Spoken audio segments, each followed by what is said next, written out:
Ice cream mango ice cream చూడండి బాగుంది guys.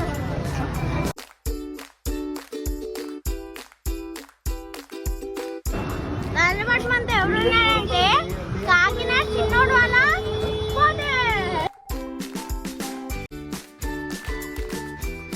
Guys. ఇక్కడ సపోటా అనేది బాగుంటుంది అంటే గాయస్. నేను టేస్ట్ చేయాలనుకుంటున్నాను. చూడండి చాలా ఫ్లేవర్స్ ఉన్నాయి గాయస్.